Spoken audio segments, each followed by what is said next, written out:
ఇక్కడికి వచ్చిన అల్లరి నరేష్ గారికి, హరిశంకర్ గారికి, దశరథ్ గారికి, బివిఎస్ రవి గారికి thank you sir, thank you so much.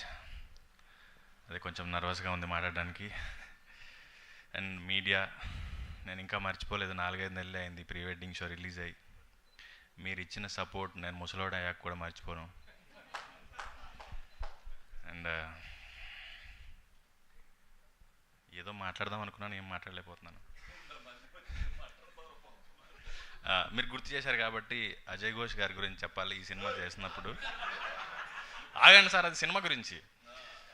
మా ఇద్దరి అంటే అందరూ ఏదో హీరో హీరోయిన్ ఇదంతా అనుకుంటున్నారు, కానీ ఒక తండ్రి కొడుకుల బంధం గురించి ఈ సినిమాలో తను రాశాడు నరేష్.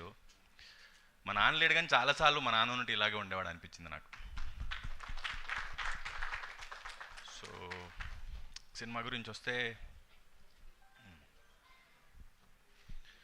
పాపం ప్రతాప్ నరేష్ చెప్పినప్పుడు, నరేష్ సార్ నేను ఒకటే మాట అన్నాను, ఇప్పటికి కూడా సినిమా ఎలా వచ్చింది అంటే ఈవీవి గారి సినిమాలా వచ్చింది అని చెప్తున్నాను.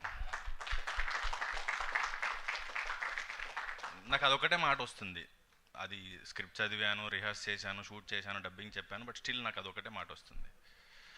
సో సినిమా విషయానికి వస్తే, మగాడంటే ఏడవకూడదు, భయపడకూడదు, బాధపడకూడదు, ఇలా ఏవో చెప్తూ ఉంటారు, కానీ మగాడు కూడా మనిషే.